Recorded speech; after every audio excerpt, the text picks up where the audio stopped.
Okay, hello everybody. I just wanted to introduce myself. My name is Kristen Schuhart. I'm from here at Searching Care, and I just wanted to let everybody know as we wait for a few more people to join. I just wanted to let you all know about some ground rules, as you could say, and just what to expect for today's group.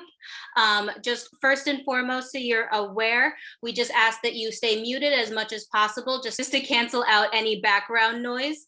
And when we're speaking, of course, pardon me, when Felice is speaking, of course, just to be respectful as well, we do plan to have a Q&A section at the end where you are, of course, welcome to unmute yourself. If you are joining over the phone, you could always hit *6 to mute or unmute yourself. So you are aware, we are recording today's session. We have it set up where only the active speaker is being recorded. That being said, if you would like to ask a question at the end and you do not wish to be recorded, you can turn your camera off. We understand completely and we respect your decision wholeheartedly. And I believe those were the main points that I did want to mention for now. And that being said, of course, I do want to introduce our fantastic guest speaker for today, Miss Felice Cohen. Some of you may be familiar with her from our decluttering workshop, our first decluttering workshop, but if not, I wanted to give her a quick introduction. Felice is an author of 5 books, a motivational speaker, and a professional organizer.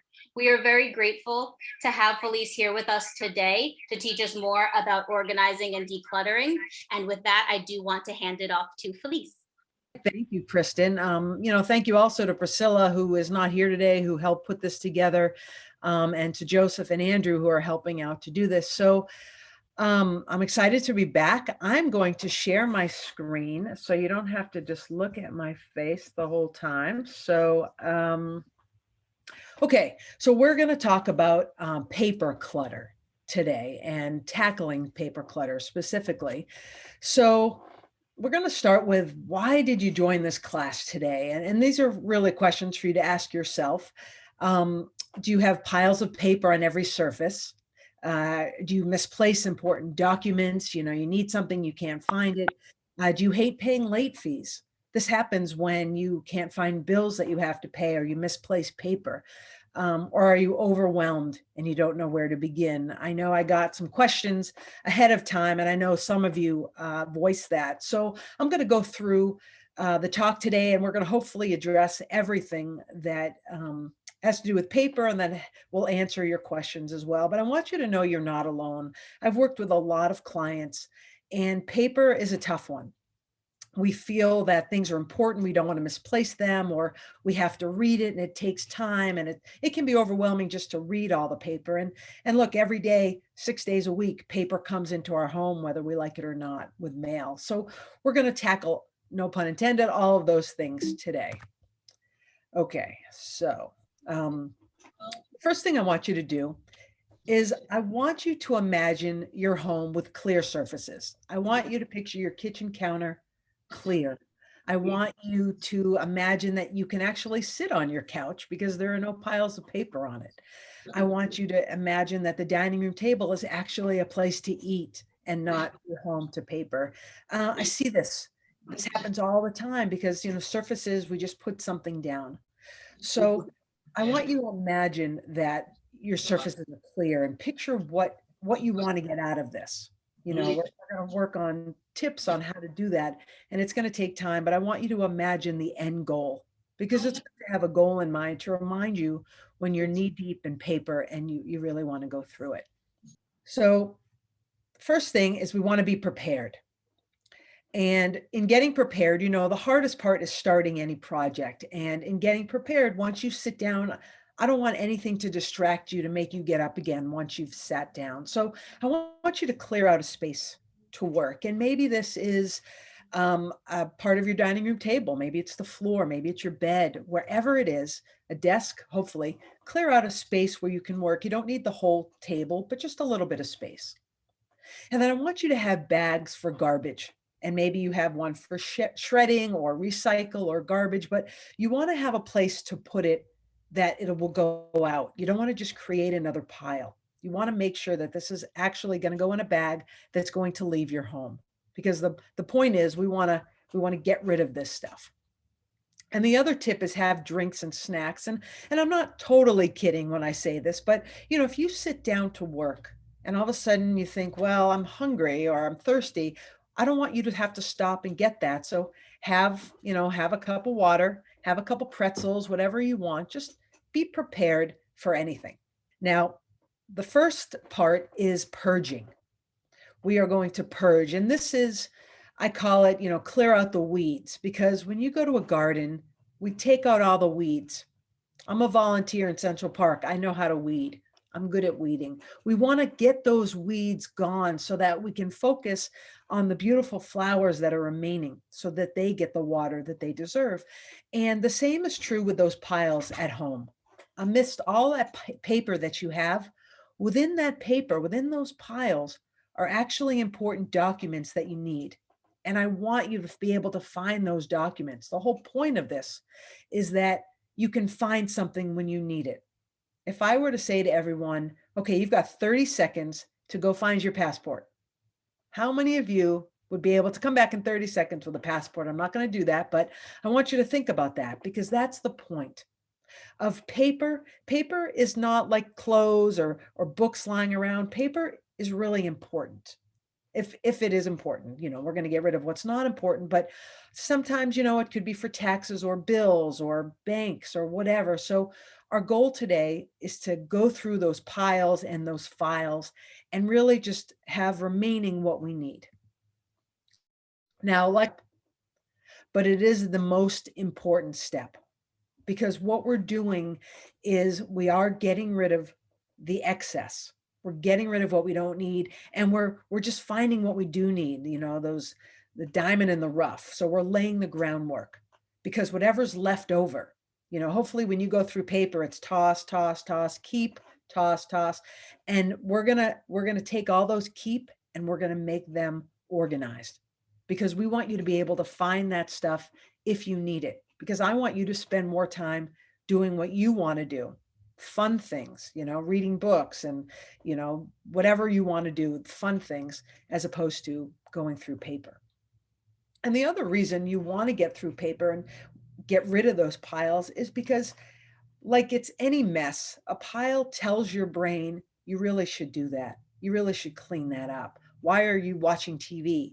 You should be doing this. And that's not helpful. That only is going to make you feel more anxious, more upset. And we don't want that. We want you to be happy. We want you to enjoy your life. So as we begin, a lot of people, say, well, I need file cabinets. I need more space.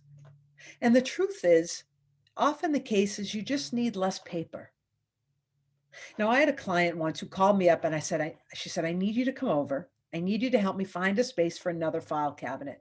I said, okay. And when I got there, I said, you know what, let's first go through your existing file cabinet.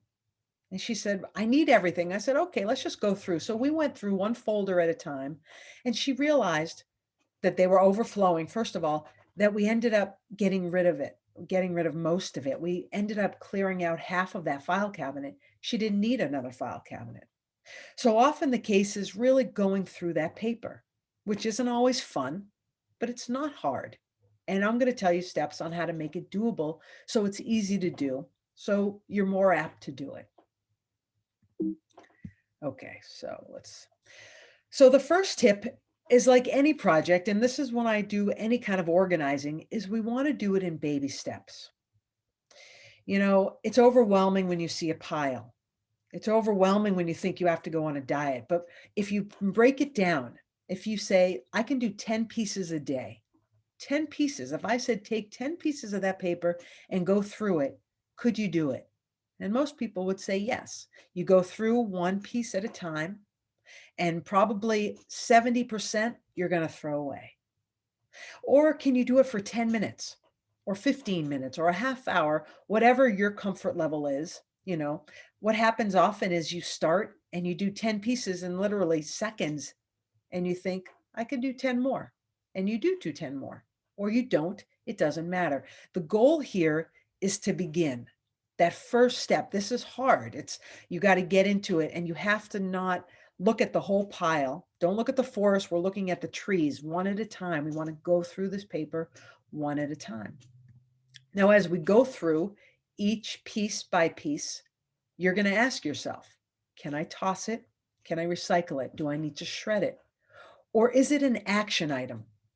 And by action item, I mean, is it something you have to deal with? Is it a bill to be paid? Is it something you want to read? Is it something to be filed? Is it something to be saved? So you ask yourself as you go through each thing, and again, you only have to go through 10 things at once. And so as you're either putting it in the garbage or recycle, or you're putting it in another section for action items. And that's going to go into an inbox. And I'm going to talk about what an inbox is and how to use that. But we don't want to go there yet until we go through all the piles. The first step is going through everything. So you'll hopefully come with a huge pile down to a little pile. And eventually you'll keep kind of condensing it down to what you actually really need. And when you get to that point, now it's about creating homes for what we need. We only want to keep what we need. And so why don't we like to file? You know, a lot of people don't like to file. And why don't we like to file? And often it's because there's no room in the files. You know, everything's bursting at the seams. You can't shove another piece of paper in, or it's time consuming, or you can't locate the right file. Well, the solution for that is very simple. We're going to make it easy.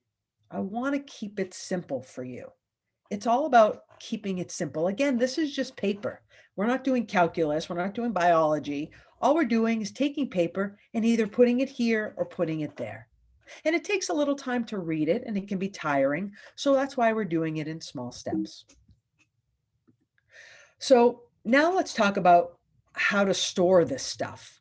Now, if you have a file cabinet, great. Do you need a file cabinet? No. I don't have a file cabinet anymore. I have boxes with hanging files and the Container Store, and all these stores have really kind of clever things. But you can also just use a basket or a box or a shoebox or drawers. Whatever you want to use, you want to make sure that it's easy for you to access. And we're going to, if you have, say, shoe boxes, you label the shoe boxes. And we're going to go into how to label things, but it's really whatever's easier for you, because how hard is it to lift up a lid and shove a piece of paper inside?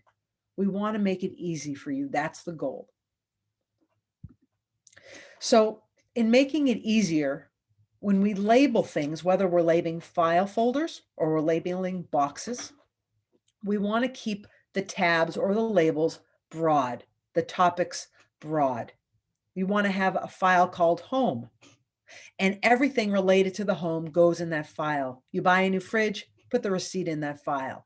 You get a cell phone bill, a utility bill. If you want to keep it, put it in that file. You don't need a file for Con Ed and for Verizon and AT&T or any of that. Half the time, you don't even need to keep those things. But if you do keep them, keep it in one general area because it's easy. And if you need something later, all you have to do is go find the file called home, take it out, and it'll take you a few seconds to find it within it. But you want to keep it broad. And so I kind of use these as starter labels: home, health, anything health related, medical, car, bank, taxes. If you have a pet, maybe you need a file for that. Now, if you have a summer home and a winter home, you might want 2 files for each home. Same if you have 2 cars, and maybe there's a couple people who live in your family. You might want a health medical folder for each person. But again, keep it broad. Keep it broad. Now, you also want to make sure that you alphabetize these files. And I know you're probably laughing. I had a client once who had a home business with wine, and we were creating files for her. And every time she handed me a piece of paper, I'd create the file and I'd put it in the file drawer. About halfway through, she said, maybe we should alphabetize the files. And I said, yeah, I'm already doing that. So I know I probably don't have to say it, but keep it. You want to keep, again, those labels broad, but also that they all look alike, bold, clear, and in one row. You know, some people zigzag tabs. Don't do that. It looks messy and it takes your eye longer to find something. You know it's alphabetized, you know right where to look. And again, if you have something that, oh, I need a file for that, create it. You know, but there's one file I don't want you to use, and that's miscellaneous. This is not like a junk drawer where you stick in key fobs and old batteries. Miscellaneous file is not good. because the whole point of finding paper is that you can help you with that. Now, if you can't think of a name for something, do you need it? And if you really do need it, if I were to say to you, what's the first word to come to mind? And you say banana hat, okay, then we'll create a file called banana hat. I don't know where that came from, but whatever, you get the idea. But you really, again, want to keep it broad. And miscellaneous, as I say, is a bad 13-letter word.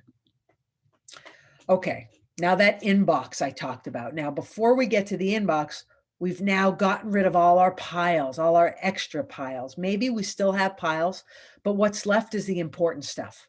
And so now it's time, maybe you filed some of that stuff and made, I know you probably also in those piles also went through old folders, old file folders, and cleared that out as well, which can be overwhelming, but maybe you do one folder a day.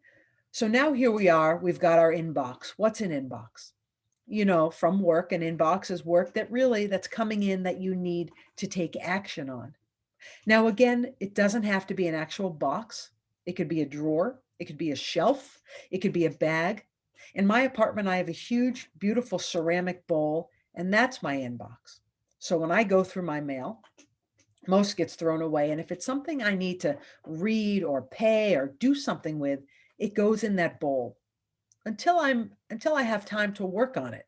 And then I go through the bowl, I take everything out and I go through those pieces of paper. Can I pay this? Can I get this done? Whatever doesn't get done goes back in the bowl. Okay, so when to go through the inbox? Do I have to do it every day? No, you do it when it works for you. You do it maybe at the end of the day, maybe in the morning, maybe Fridays at 4. Maybe you schedule a time, or you think of it like a game. Set the timer on your phone for 10 minutes, for 5 minutes, and see what you can go through. Or maybe set it for longer. I mean, you don't have to do it every day. You do it when you want. And you want to make sure that you do it routinely because we don't want that pile to grow. And so when you do it when it works for you. Now, like I mentioned before, mail. Mail is the bane of our existence. So much mail comes in over and over. And now, we've been in COVID now for a year. We've been home and I don't think we're as anxious about touching the mail right anymore as we were at the beginning. Remember, we were leaving it outside but still the mail's coming in. And I would say most of what's coming in on a daily basis is garbage. And so a lot of us get the mail and we just put it down and do other things. What if you just took 5 seconds and went through the mail as soon as you got it? Most of it you're probably going to throw away, recycle. Oh, I need to read this or I need to keep this. Then you can keep it. And maybe you open it up, get rid of the envelopes. Remember, we're not keeping envelopes. And lots of times with bills, the back couple pages of a bill is paper you don't need. So a lot of it can get recycled and only what you do need goes in your inbox. Which brings us to shredding. Everybody always thinks, well, what do I need to shred? And I think at this point, anything with personal information on it is important to shred. Anything with your social security number on it, your signature, driver's license, pay stubs, IDs, anything like that, it's important to shred. And I know people can get overwhelmed with shredding. It's a lot to do. You don't know, when am I going to sit down and shred it or, whatever reason it is. There are other ways to shred. Now, a lot of people have a home shredder, which is great. And you can't get too excited about a home shredder because they jam a lot. So you really cannot do too many pages at a time, but you can do enough to make a dent if you shred something right away. Or you keep a bag next to the shredder. And every time you have a few minutes, you take a few pieces of paper out of what's to be shredded and you shred it. Now, if you have a lot to be shredded, there are other ways you can do this. You can go to Kinko's or Staples. They have huge shredding machines and they'll shred it right there for a price. I have clients who've had a shredding truck come to their home. It pulls up outside, it takes all the paper and it shreds it right there. And a lot of people like to shred by hand, but it can also get tiring on your hands. And there are great markers for covering over important, your name and stuff, or you can also get a roller stamp, which is much easier. And you just roll it over your name and the information. And oftentimes, what you're shredding doesn't all have to be shredded. Sometimes your name and account number might just be on the top. And if you just rip that off, the rest could just be recycled. But, I'm leaving that up to you. You can make the judgment call of what you want to shred or not. Which brings us to everybody's big question of what papers to keep and for how long. And what I'm going to go through can be different for each person. Some people are more comfortable saving things for longer or not, or some people are more comfortable with things, keeping them online. And we're going to go to digital. We'll talk about that in a minute. But now it's about what to keep and for how long. Now, a lot of this information is also online. If you really have something specific, you can always Google, what do I need to save? But for general, I split it up into a couple ways. One is 1 year. What do you need to keep for 1 year? And some people like to keep credit card statements for 1 year. You might need them for your taxes, maybe a utility bill, phone bill, cable bill, stuff like that. Receipts. Now, for me, I have a folder with just receipts in it. And every month when I get my credit card bill, I go through those receipts and I match them to the bill, and then I throw the receipt away if it's something that I might not need to return in the future. But some people want to keep a receipt for longer. And if it is for an item, say, like that's a big ticket item, maybe a refrigerator, you want to keep that receipt with the warranty. And you might want to file it in the home file. Or maybe again, you might have a file called warranties. But again, that's up to you. And again, it depends on how many things you're buying. Because again, I would put that in home because it's about the home. Insurance policies, you can get rid of the old one when the new one comes every year. And again, pay stubs until you can confirm your W-2. Now, again, there could be other things you might want to keep. Some people get their credit card statements online.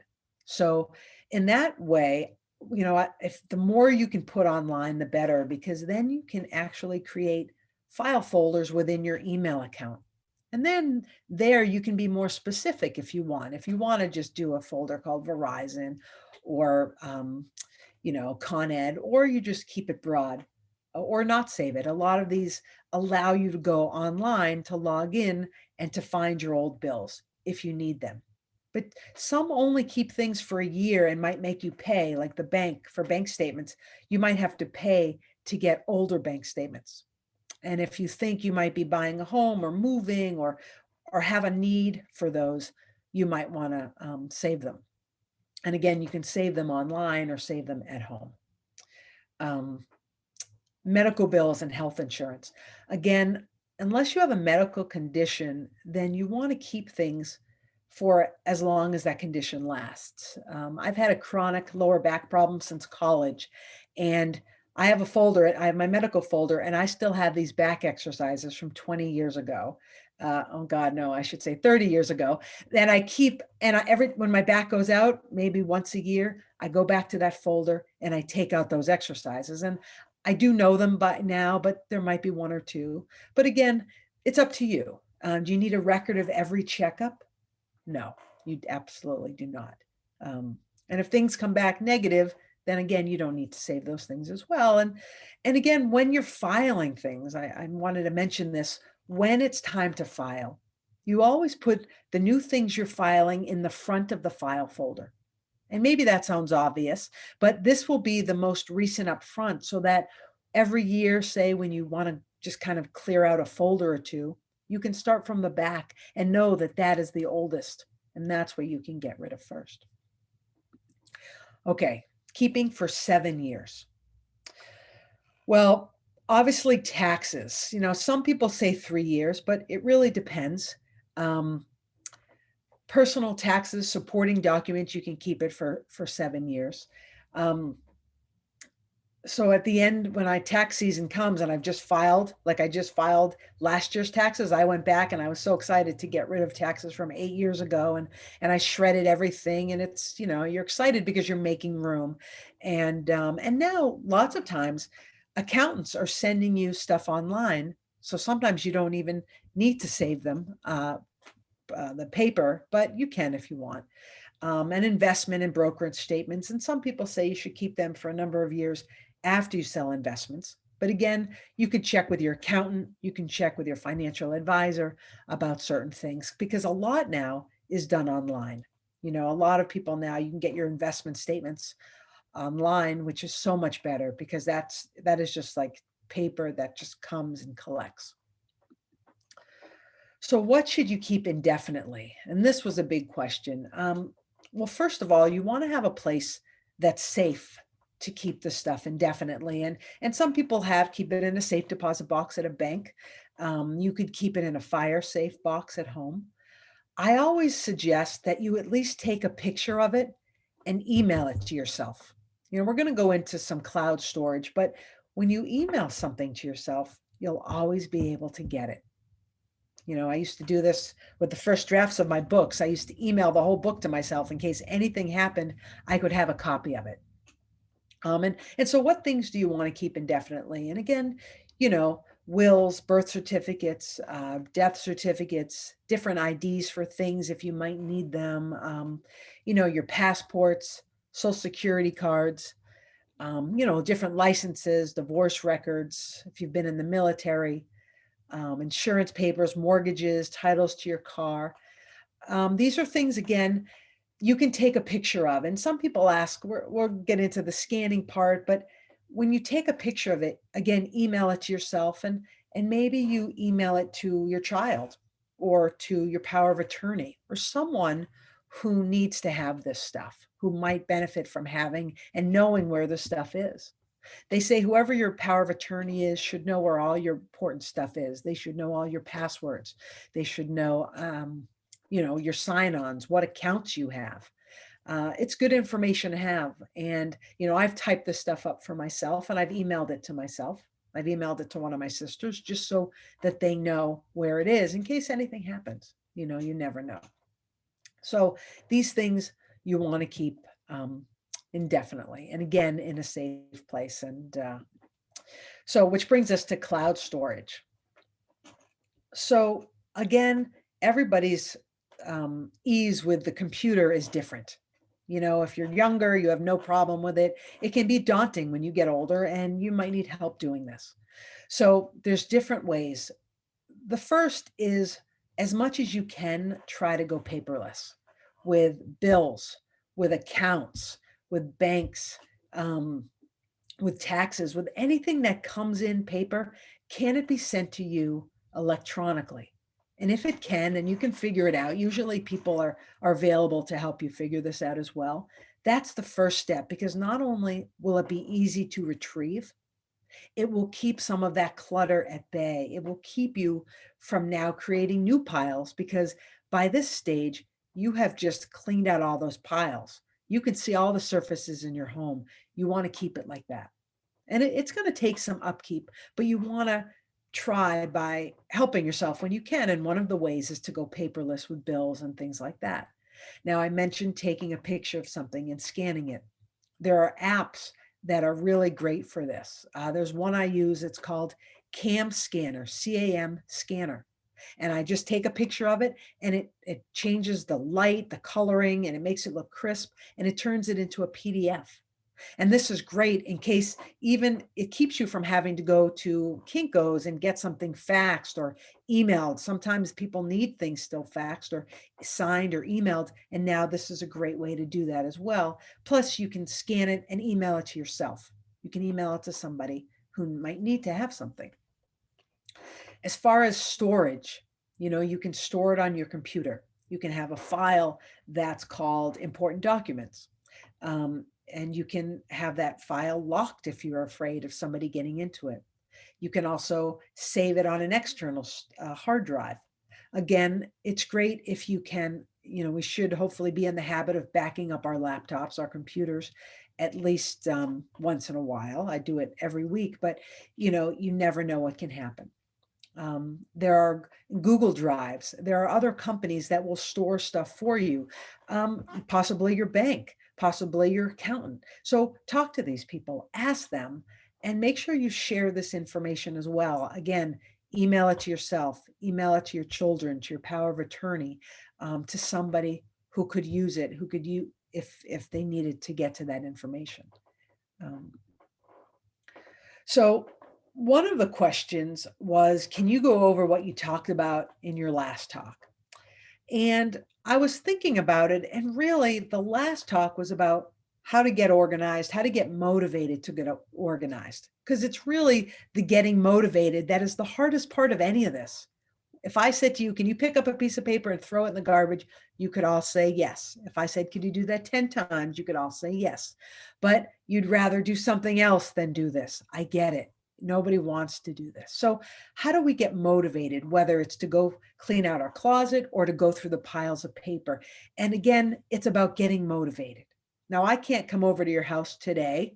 I've been over to some of the people on this call. I've been to their homes, and I have helped them literally get rid of stuff one thing at a time. I can't do that with everyone. So I want to get you to do it yourself. And it's not hard. Now, a couple of these motivating tips I've mentioned, but I'm going to say it again. We want to break larger tasks into smaller, doable ones. Can you do 10 pieces of paper at a time? Can you do 10 pieces of paper? That's it. Most of you would say yes. Once the 10 is done, get up, go watch Netflix, go for a walk, make a cappuccino, do whatever you want to do. That's great. Could you work in short spurts? Now, nobody wants to think I have to spend all my day Saturday going through all this paper. Nobody wants to do that. How about if I said, how about 10 minutes? Can you do 10 minutes? Okay, I can do 10 minutes, maybe 15 minutes. I'm not going to push it. But if you can do 10 minutes, maybe later that afternoon, you say, you know what? Let me do 10 more minutes. It would be time you'd otherwise spend just scrolling through Facebook. So what can you do in 10 minutes? It's amazing. Even 5 minutes.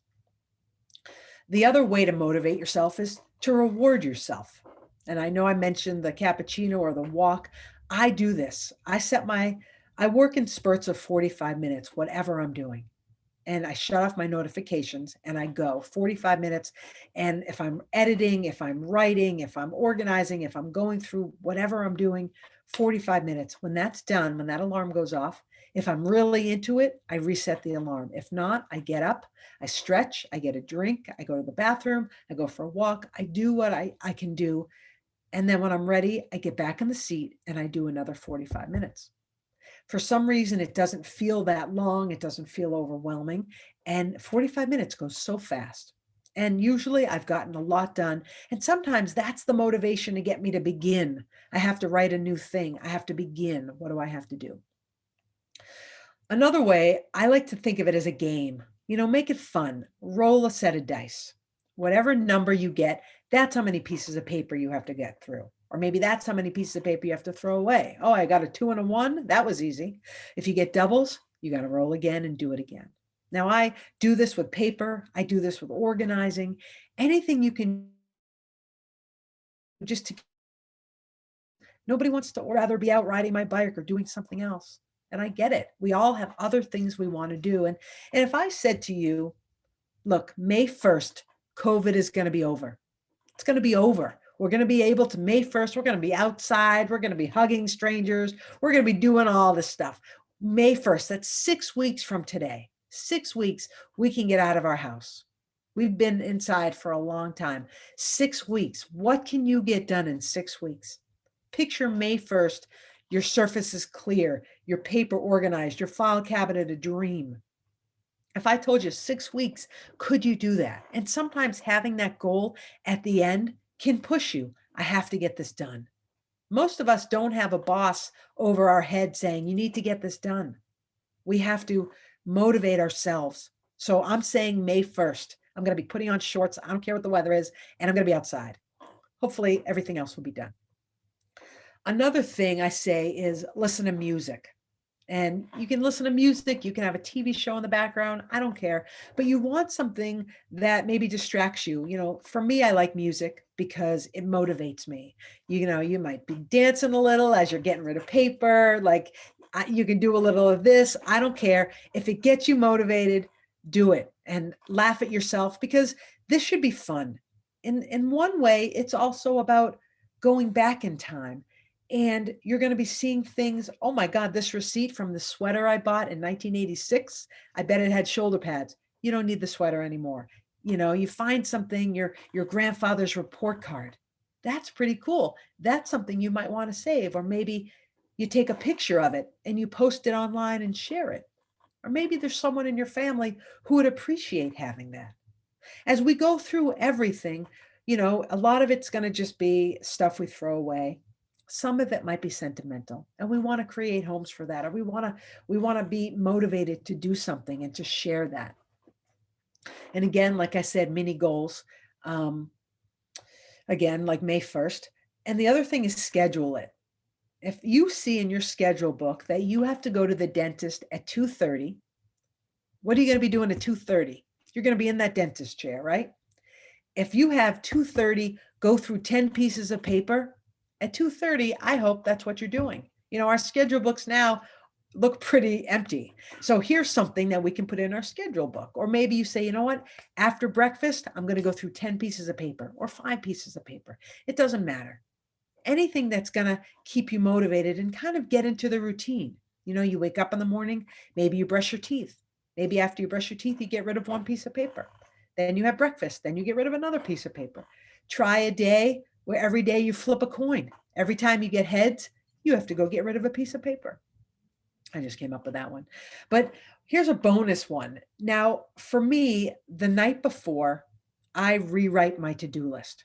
I want a clean to do list because a to do list helps you start your day with kind of an intention. Look, we go to IKEA, we get a bookcase, we come home, it's 74 pieces. It's not a bookcase. So, how do we put that bookcase together? Well, they give us instructions, and what are instructions but a list? And all you have to do is follow that list one step at a time. And then you've got a bookcase. It's not really that hard. The same with a to do list. My to do list has get ready for a talk with Search and Care. My to do list has write a thank you letter to someone. And everything I think I have to do, I put it on the to do list, which also helps because then it's not in my head and it's not taking up, I have to remember to do this. It's on that list. That list to me is like my Bible. I get up and that's what I'm doing today. Because when you work at home, and for all of us, we're home, and when you have stuff you want to do for yourself, it's hard to get motivated to do it. So that list tells me this is what I'm doing today. Do I get to everything on my list? No. I rewrite the list, whatever is left over, I put it on the next list. And that's how I work through it. And when you finish something on that list, you put a line through it and you feel good. You've crossed something off that list. You're getting stuff done. And even if you have laundry on that list, when you finish the laundry, you're getting something done. For me, when I do laundry, that's 30 minutes of what can I get done in 30 minutes? Can I dust in that 30 minutes? Can I go through paper? Can I go through my mail? Can I return a phone call? So I try to use the time wisely so that the rest of the time we can enjoy, because really the point of all of this is to enjoy our lives, is to do the things we love to do. And that's why I'm organized, because there are so many things I enjoy doing. I want to be able to read for an hour and a half at night. And if I've gotten the things done during the day, I can do that. Some people, they want to watch their favorite show at night. That's great. You want to feel like you've accomplished something because, being accomplished makes us feel good. It makes us feel productive. At least it does for me. So those were most of the things. Now, there were a couple other questions that people had asked that I wanted to go through. And one of the big ones was, what do I do with my deceased family's papers? And that's a great question. 5 years ago, I was the executor for my uncle's estate, and I had all his paper, and I just had piles of it. And I did it exactly like I just told you how to do your own paper. I went through it piece by piece because there are things that you don't know if you need or not. So as you read through it, you'll start to realize whether you need it or not. And if you have different people, someone said they have their husband's stuff, their in-laws, have different boxes for these things and go through it. If it looks like a bank statement or if it looks like an investment, that's something you probably want to keep. But then after a while, you might go back through it and think, has that has that account been closed? Has the taxes been paid, whatever on it? Then you can get rid of it. And sometimes it takes a little longer to get rid of something. It's been 5 years now with my uncle's stuff. I was able to get rid of everything. There was nothing I needed, but I do have his journals. And that for me was something I wanted to save. Is it easy to read them? Not so much. But is it something that I wanted to have? Yes. And so that's what I wanted to save. And again, if you're not sure of things, you can ask an attorney, ask an accountant, do I need this? But again, if things have been closed out, if money's been distributed, if items or whatever's been distributed, you'll pretty much guess what you still need to keep. If somebody's getting somebody's social security benefits, you might want to save your husband's social security statements, things like that. Think if you're going to need something. And again, this is something every year you might have to go through, because every year there might be fewer things that you need. Another question was, do I have any specific companies that you can have to hire someone to help you declutter? And absolutely. And one of my good friends started the company Seriatim. We both worked together as organizers years ago.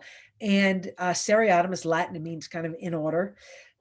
And so if you do go to seriatim.net, make sure to say that I sent you. Say, oh, Felice sent me. And they can help you organize whatever you need to do, whether it's clothes, your papers, your home, your trunk of your car, whatever it is, they can help you do that. There's another company called NAPO, National Association of Professional Organizers, napo.net. And you can go to that website, and if maybe you're not in New York, maybe you're somewhere else, you can find someone in your area who can come help you do the organizing you need to have done. So that's a great website to go through as well. Another question was funny. They said, I have a lot of junk, but some is precious. And they actually put it in quotes. How can I go about getting rid of it? So I did have a question about the precious. And I thought it was funny that they put it in quotes because, when we talk about sentimental items, if you have so much stuff, it's not all sentimental. Sentimental is something specific that's really should be sentimental to you. So what is precious to you? And that's going to be different from what's precious to me. My grandfather's report card is not going to be precious to someone else, but it is to me. And that's something that I want to save. Maybe I find, old letters from someone. That might be precious to you, might not be precious to someone else. Holiday cards. People love to save holiday cards, but to me, I just get rid of them after a while.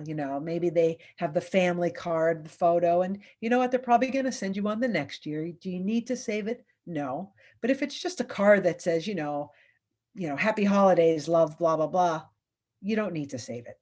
You can get rid of it. So, but when you have a lot of junk, again, have it in one contained spot.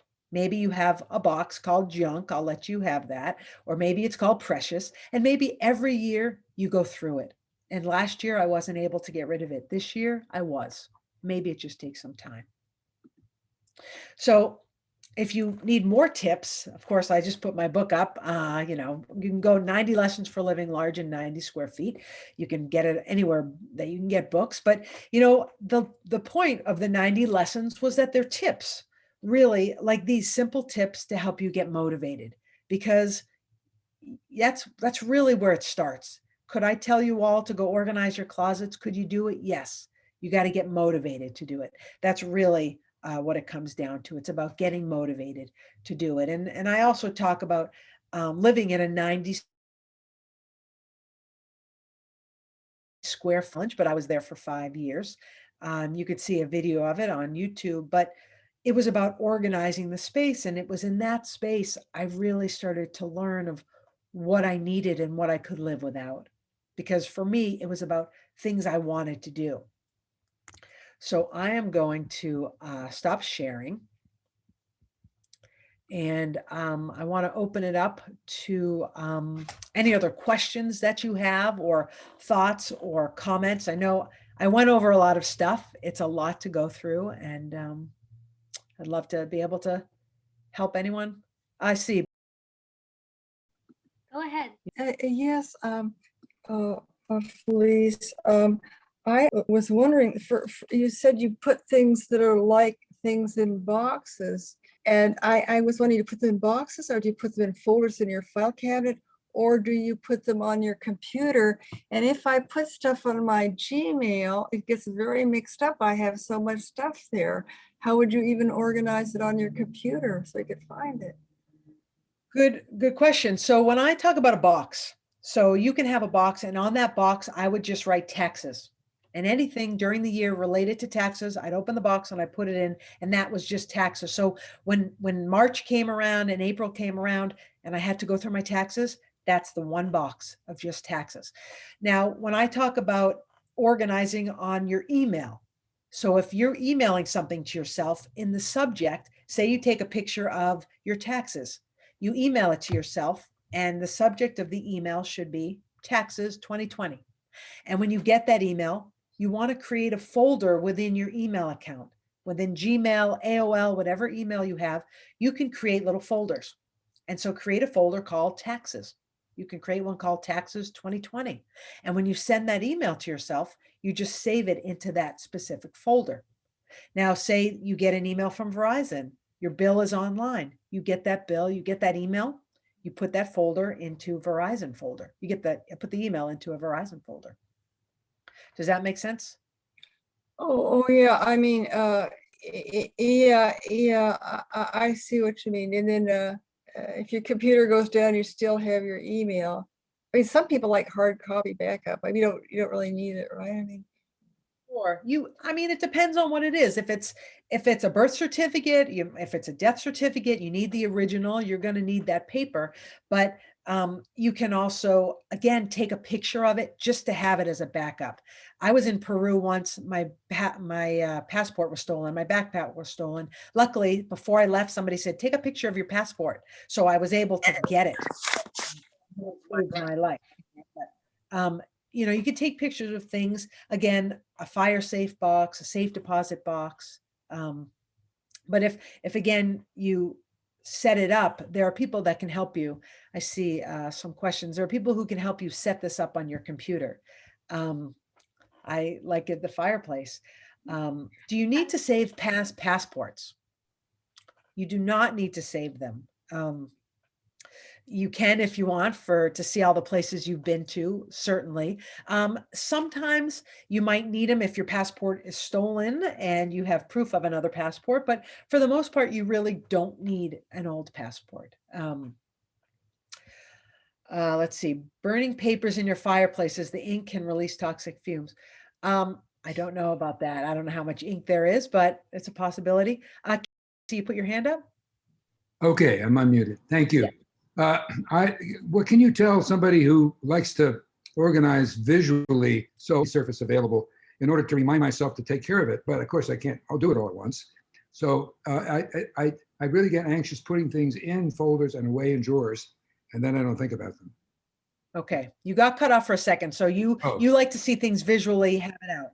Yeah, otherwise right? I'll That's forget what you're about saying? them. So I'm afraid to put it away Okay, if it needs to be done. sure.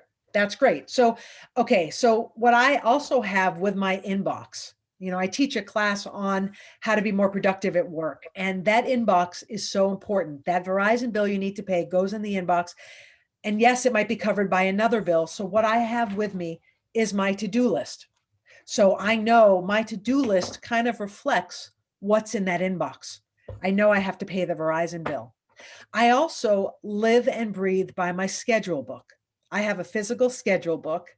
You can laugh at me. I don't care. I've had it, the same one I use every year, big schedule book, and I need to see it visually as well. So if I know I need to pay a bill on that day, I have a reminder. So I'm looking at my to-do list. I'm looking at my schedule book, and my schedule book says pay that Verizon bill. On that Thursday morning, I pay my Verizon bill. So it's a reminder. And also maybe every morning you go through your inbox. What can I do today? This has to get paid. And then you pay it. So there's your bill. But it's okay to have it out, but that inbox can be in. Maybe you have a bulletin board and you post up, you have Monday, Tuesday, Wednesday or something, and you post up the bill on that day. If that's what you need to do, if that reminds you, you need to do what works for you and finding that, but having those reminders. One thing I hate when people have Post-its all over the place, that's kind of have one list. Is that information important? Yes, someone had asked that. I have pieces of paper all over the place.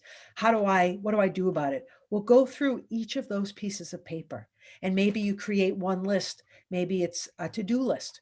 Maybe it's important phone numbers. Well, put it right away in your phone. Put it in your date book. Put it wherever you keep that stuff. And maybe you have 10 minutes a day where you go through your inbox, or 10 minutes a day where you go through those little pieces of scrap paper. Yeah, I started an organizing project I'm always organizing. And someone was coming into the apartment, so I took all the papers and put them into a box and put them in the back room. And I started sorting on the bed in terms of all the banking in one pile, the medical in another, sort of the way you're doing, but it's like I'm doing it backwards. And I figured all my little piles I can sort by piles and then pick out what I think is important. But things like medical records, I have all of these, I had a couple of recent surgeries and I have all these Medicare statements and, insurance statements of who covered what, 49 cents went here and do I need all of that? That's a good question. And I would talk, I'm not really sure. I can find out and get an answer for you. But I think for some of the statements you don't, like explanation of benefits, they say you really don't need to save. But again, if you have one box, all of it, at least it's together. And then maybe 8 months from now, your surgery, you're healed, it's all good. You might not need that anymore, but you might need it for your taxes. So you might want to save it for a year, but you're doing it the right way, whatever works for you, dividing it up, but you don't want to all put it back in the same box. You want to make sure you have one box called medical and one box called whatever. But yeah, you're doing it right. It just takes time to do it, but definitely as you create piles, you create those folders or boxes for each thing. Right. Thank you. You're welcome. Anybody else with a hand up? Yes. Well, I look at all these things. I've got file cabinets and stuff. And I think if I were dead, what would this matter? But I'm not dead. And I just have to keep it. Okay. Cards from when I was 3 years old, a birthday card. And the people who sent me cards when I was 3, they're dead. And I can remember them by looking at the card. So I think this is some kind of craziness, and I talked to my therapist about it, but they're precious things that don't matter to anyone but me. So what do I do with it? Okay, that gets us back to what's precious to you and what's precious to someone else. And when I talk about clutter, I talk about stuff that's not precious. So if you're tripping over that stuff, then I want you to find another home for it, because I don't want you to trip, because I'm seriously, it's a health reason as well. But if that's something that brings you joy, if you go back and look at those cards, that's not clutter. That's not clutter. To you, that's not clutter. And I don't want you to get rid of that. Could you get rid of maybe some old phone books? If you have any old phone books, maybe you don't need those. And if you do, then that's not clutter to you. It's only about getting rid of what's not important to you. It's your home, it's your priority. You want to be safe there and you want to feel comfortable there. If being surrounded by that stuff makes you comfortable, that's fine. Enjoy it. You know that somebody's going to come in eventually and throw it all away. That's not your problem. You won't be there. That's okay. I just want to make sure that while you're there, you're safe and it's not a fire hazard and you're not tripping. Good, thank you. And if that's it, that's fine. There's so many people, so I might not see hands up. Felice, do you work in Manhattan to help people that pay you to come in and help them unclutter? I do. I'll be back in Manhattan in a month. I've been on Massachusetts for the last 10 months. I do. It really depends on what it is. My schedule is kind of full, so I take on clients when I can. But you could try me. What's your contact number or some way to contact you? Sure. Are they going to send an email? Sure. I'll type my email right here. The chat? It's felfish11@gmail.com. And you can always Google the crazy lady who lived in 90 square feet and my name will pop up. I just realized we're reaching our 2 o'clock time. And so I just wanted to thank you so much again, Miss Felice Cohen, for doing all of this for us. And thank you again for your time. And thank you for everybody for coming too. And just to say it again one more time, Felice Cohen's website, of course, is felicecohen.com. And her email is felfish11@gmail.com. And you can find it in the chat as well if you would like to see it typed out. Thank you so much for having me again. This was great. Those of you that are on the phone, there was some back and forth in the chat, but just to share that with everyone, or for people that have trouble accessing the chat, Searching Care does have a tech program called Silver Circles. So for those of you that are interested in learning how to create an email or learn how to better access it or navigate, especially as we were relating to decluttering and moving things into different folders in your email or maybe services. That's certainly something that people are entitled to if they're an older adult in New York City. So you can contact Searching Care for that. We also have another program that's similarly related. It's our Money Matters program, which is our financial program. And one of the big roles of our financial navigators is helping older adults going through mail relating to finances. So I know someone had asked about, Medicare documents and things in that of that nature. That's certainly something that one of the financial navigators would be able to tell you if it's just a notice, if it's something you need to keep or not. It also would change depending on what benefits and entitlements you have, because certain things you'll need for recertifications or things like that. And with that being said, our information is, again, our agency is Search and Care. Our number is 212-289-5300. I'll repeat it again, 212-289-5300. Or you can email us at S as in Sam, A as in Ant, N as in Nancy, D as in dog, C as in cat, and then the @ symbol, the little A with the swirl around it, searchandcare.org, and the and is spelled out. And again, that's for those of you that are older adults in New York City that are interested in our Silver Circles program or Money Matters. And also for those of you that are in the Upper East Side area, we are also available for care management, which is also another resource that can assist with decluttering in certain sense or referral. I help my clients go through a lot of different documents as well for benefits and entitlements. And of course, we could also help with referral to Felice or to some other services that may be able to help. So if anyone has any questions, you could let me know before we close out. I know I said a lot. And I'm one of the social workers at Searching Care. What areas do you cover? Where do you have to live to? How far up on the east side do you have to live to be covered by your group? We're on East 86th Street to East 138th Street on the east side. I wouldn't be covered, right? You might be able to. On a case-by-case basis, we do, have some wiggle room with who we accept. So you're more than welcome to send an email or call us, and we'll see how we can help you and send referrals or what, depending on your case. Thank you. I appreciate it. Thank you very much. I believe that's it for everybody. Again, if you have any questions, you could always reach us here at Searching Care, and as well, as I mentioned earlier, felicecohen.com. And thank you again, Ms. Cohen, and thank you to everybody for coming today. And I hope this was beneficial for everybody.